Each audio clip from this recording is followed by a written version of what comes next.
Hi there everybody, it's Debbie with the Pick and Coop Farmstead, and I'm in my kitchen now. I'm getting ready to make Hobo Stew, which is something that my stepmom used to make us kids years and years and years ago. And if you want a good way to stretch your dollar, that's it. So there was 5 of us kids all together, and 2 girls and 3 boys, and we ate a lot, especially the boys. So making your stretching your dollar was really, really important. And so it's really easy, and I don't ever make it the same way twice. The base part of it though is always the same. So let me show you what you're going to need. So right over here, hold on. You're going to want a pound of some type of ground meat. This is fresh homegrown steer meat. It's hamburger, and there is a small amount of fat in there. If you are using something that doesn't have a lot of fat in it, you would definitely want to add some. So I do render my own tallow, so I'm going to add just a smidgen of tallow, and I kind of break it up a little bit. And I'm going to put this over medium heat. Let's get this guy out of the way. We're on medium heat. Then I'm going to bring you on over here. And I use a whole onion. And it doesn't have to be cut up. Depends on how you like your onions. It doesn't have to be real small. Throw that in the pot.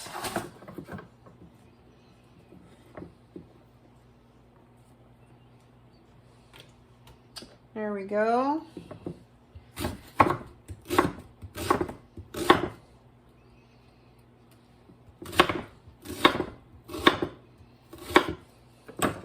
I do mine with a tomato base. That's how my stepmom used to do it. She used to use a can of stewed tomatoes and a can of tomato sauce. This is something in between. So I have my handy dandy 4 jars lid lifter. It takes those flats right off without denting them. So one of these days I'm going to reuse my lids. So that's on standby. Then I'm going to take some garlic cloves, and I'm a garlic-aholic.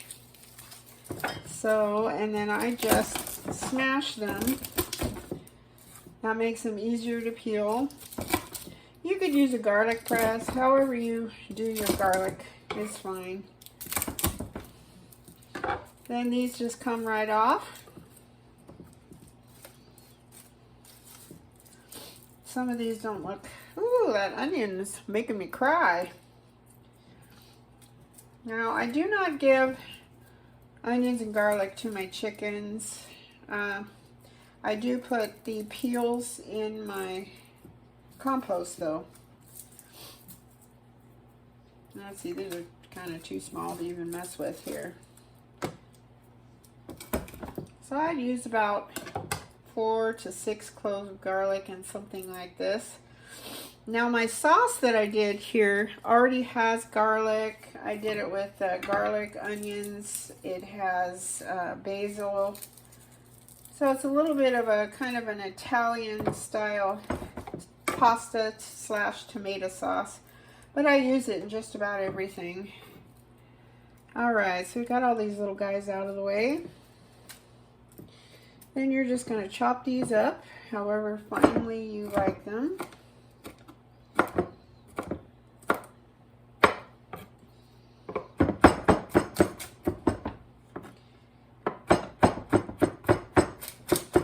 And then these go in the mix.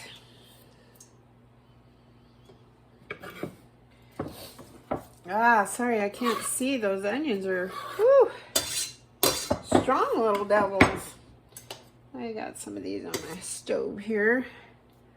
All right, so you're going to brown up the meat and the onions. I am going to I've got some coarse sea salt. Put that in there. pepper. And then we're just gonna brown this up, and then we will come back. So that's what everything in there, we're gonna brown it up, and then we'll come back for the next step.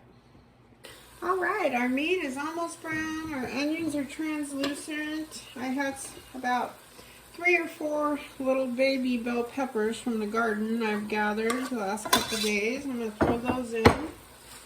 I've got some okra and these cute little fingerling eggplants. I'm gonna throw, there was like 3 or 4 of those. Throw those all in with green beans.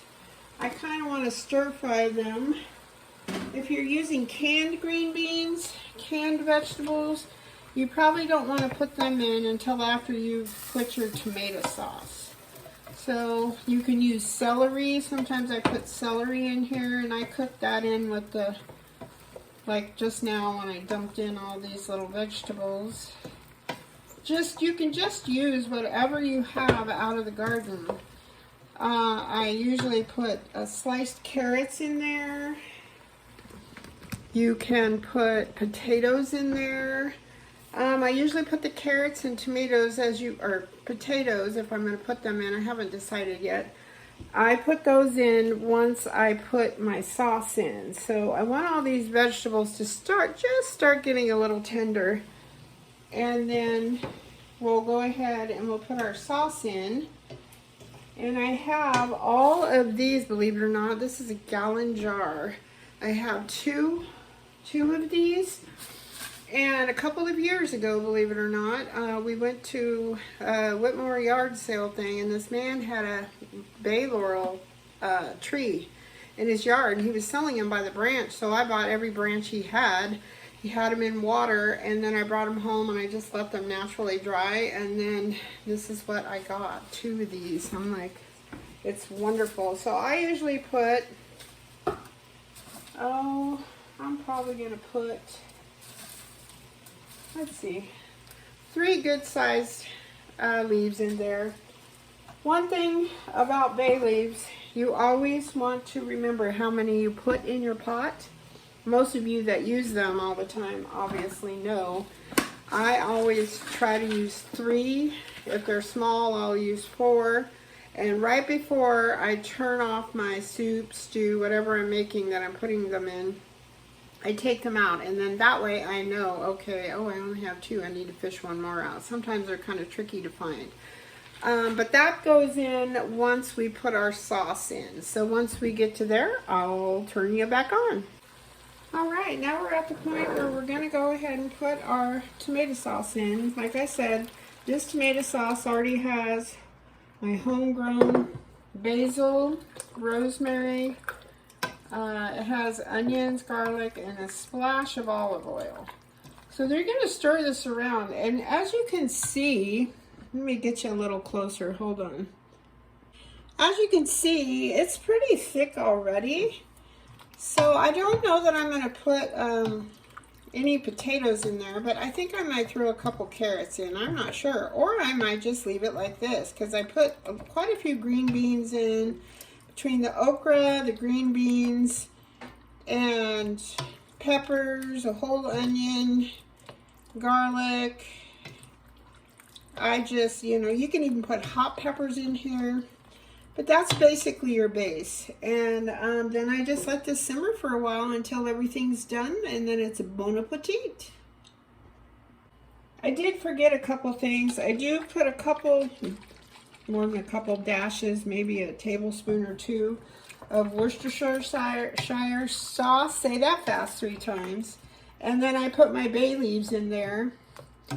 And that's pretty much it. I don't use garlic powder or onion powder just because I've already put fresh garlic. I always try to use fresh when I can.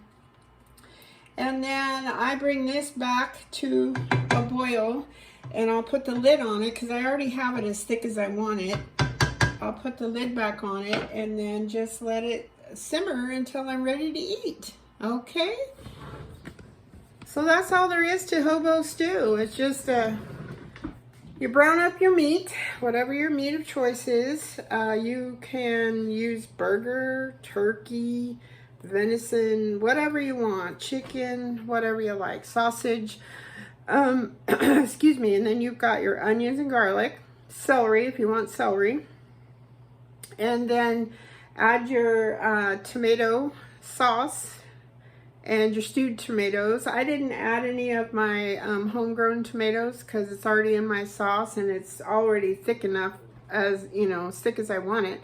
And then pretty much it's your oyster shell, whatever you like, carrots, potatoes, whatever you have in your vegetable crisper, in your garden, in your cupboard. If you have canned corn, canned green beans, you could even add some kidney beans, you know, whatever you like.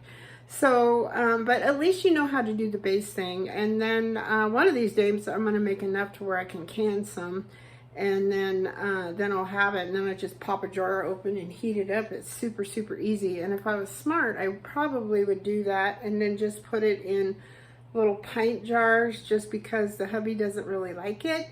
And then I could have it for lunch whenever I want. So I think, you know, that's probably what I'm going to do. All right, well, I hope the sun is shining where you are. I hope you're having a great day.